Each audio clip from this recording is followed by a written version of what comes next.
Is religion a problem or a solution for climate change? The historian Lynn White Jr. had a very controversial answer to this question. In a 1967 essay, White blamed the ecological crises of the 20th century on the influence of Christianity on European and American attitudes toward nature. He wrote, "Especially in its Western form, Christianity is the most anthropocentric religion the world has seen." He meant that Christian theology, by giving humans dominion over nature, justified the unrestricted exploitation of nature, paving the way for ecologically destructive practices. In other words, he argued that this anthropocentrism sucked the moral value out of nature. According to him, this was the complete opposite from Greco-Roman polytheism. He wrote, "In antiquity, every tree, every spring, every hill had its own guardian spirit. And before anyone cut a tree, mined a mountain, or dammed a brook, it was important to placate the spirit in charge of that particular situation. By destroying pagan animism, Christianity made it possible to exploit nature in a mood of indifference." In White's view, it doesn't matter what technological or economic solutions we attempt. Humanity will not make any true progress without a spiritual and religious revival of our values, a return to a sense of respect and veneration for nature. In other words, if the root of our ecological crisis is religious, shouldn't the solution be too? The latest new evangelical agenda sucking at time, energy, and money is the effort to save the planet. So we have to accept the new reality, serious interest about global warming. The Lord told us how to live on the planet. But are we doing it? Are we doing it? Looking back on White's article 35 years later, the answer seems to be a resounding maybe. I'm opening this episode with Lynn White's essay, not because scholars agree with it, many don't agree with it at all, but because it's widely considered to be the launch pad for modern debates around religion and the environment. With 8,000 citations on Google Scholar, White's essay remains very influential. But as you can imagine, it also remains very controversial. Many viewed it as a barely concealed attack on Christianity, and many scholars today find the essay substantially flawed. His argument is an overly broad explanation for an extremely complicated topic that spans the entirety of European history and Christianity. Some view his take on what he calls Greco-Roman animism as naively romantic. Moreover, White assumes that religious ideas drive environmental behavior. But this is more of an open question than an established fact. Nevertheless, White deserves credit for starting the conversation about religion and the environment. Entire subfields of religious thought, such as Christian eco-theology, can be seen as a direct response to his provocative work. So let's take a step back from White's specific thesis about Christianity and instead unpack two core questions that he raises. Do religious beliefs shape the ways people perceive and interact with nature? And can religious organizations contribute to the effort to create a more ecologically stable world? These two questions are getting at different sets of issues. The first question is an empirical one, a question that we can examine with the tools of sociology, history, anthropology, and other academic disciplines.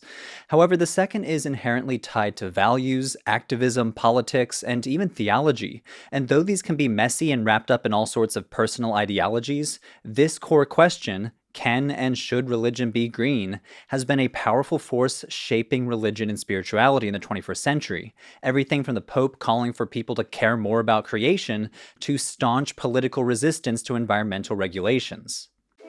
We need more rain, and we need it now. We need some divine intervention. This is the Great Salt Lake. Located in the state of Utah, the Great Salt Lake is a big deal for both the state's ecosystem and economy. It's home to millions of birds who feast on shrimp and insects specially adapted to the lake's high salinity.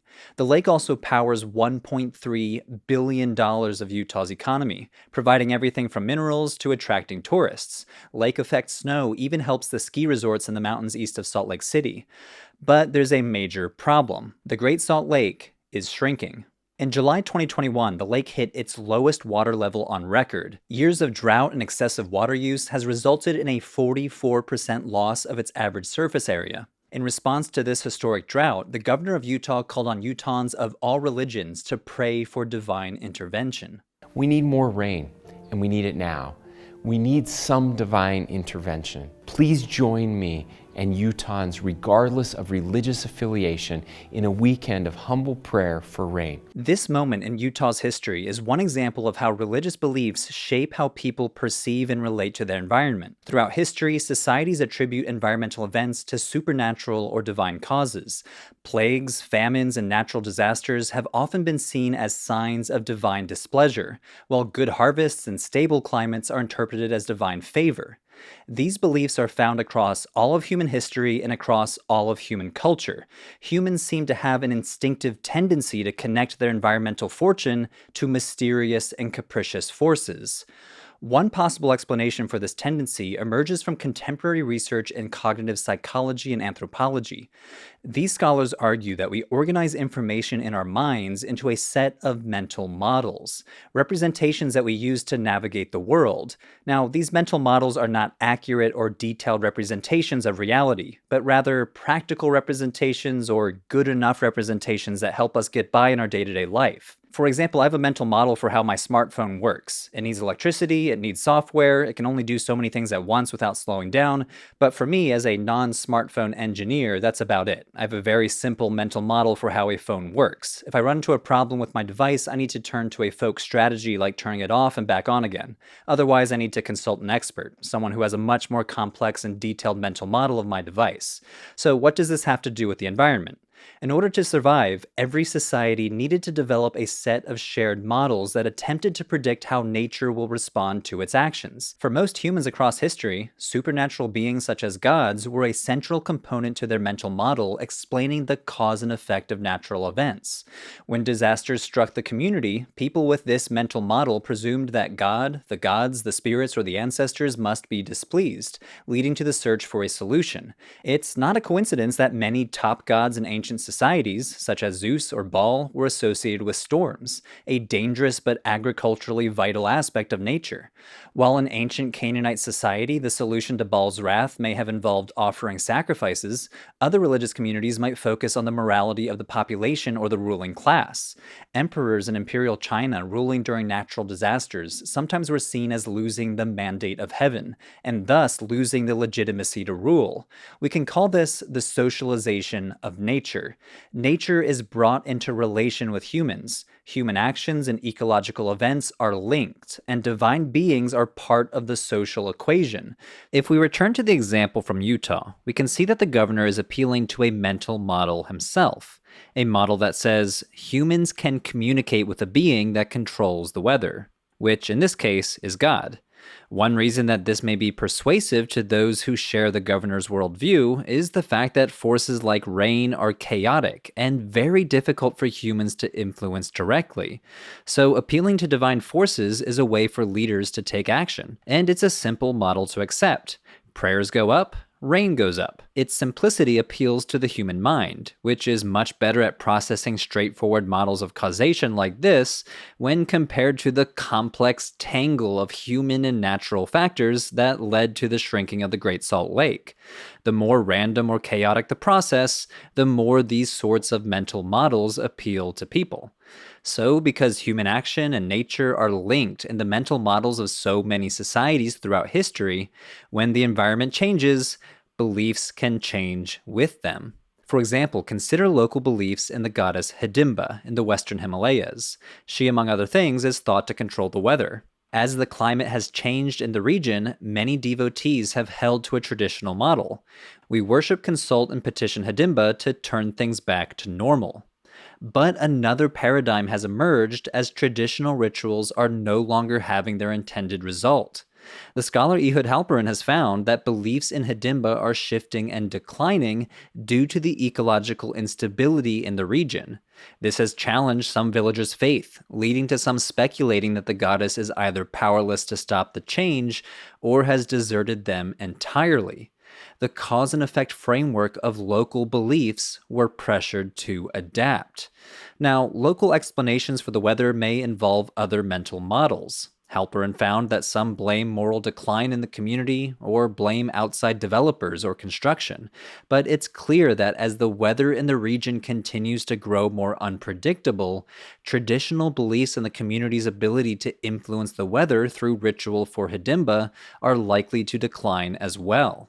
Zooming out from beliefs around this one god, on a larger scale, religious cosmologies may shape whether or not people accept human-caused climate change or take any sort of environmental action in the first place.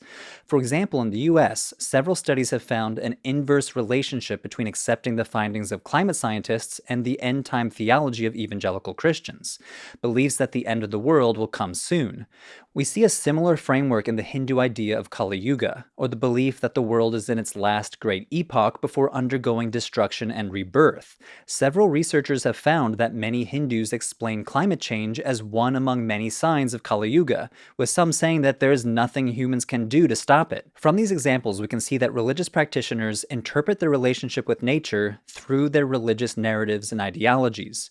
Throughout history, when disasters struck, religious communities provided a ready-made answer and solution for the cause, whether in the form of a ritual to appease a divine being or a general call for people to be better, to stick to better moral codes. This leads us to our next question. In a world in which we know more than ever about the ecological damage that humans can do, can religious appeals to morality promote sustainable action? If religions are such a crucial component to how humans relate to nature, can religions guide people to a better relationship with the planet? In 2015, Pope Francis published his second papal encyclical, Laudato Si.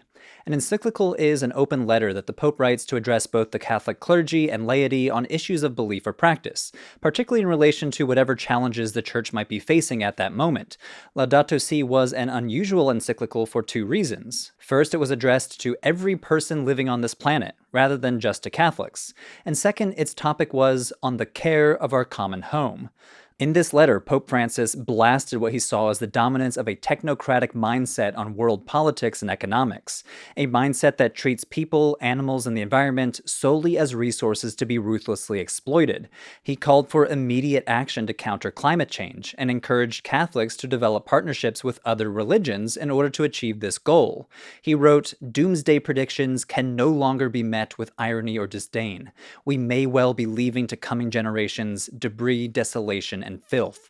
He goes on to specifically rebuke Christians who are not engaged in environmentally friendly behaviors, saying that being protectors of God's creation is essential to a virtuous life. In the media, the reception to Laudato Si was predictably mixed. It's a wonderful document. And I say this as a secular Jewish feminist. It's sad watching this Luddite leftist condemn capitalism when it's lifted millions of people out of poverty and despair, giving them hope and dinner, which is better than any religious organization. Among Catholic clergy, opinions split along political lines as well. Blaming the Industrial Revolution effect and all of the advent of free markets and globalization on pollution, I think, is a little misdirected, simply because certainly the most capitalist countries are the cleanest. But perhaps the most interesting thing about the Pope's letter is that outside of the media, it barely had an effect.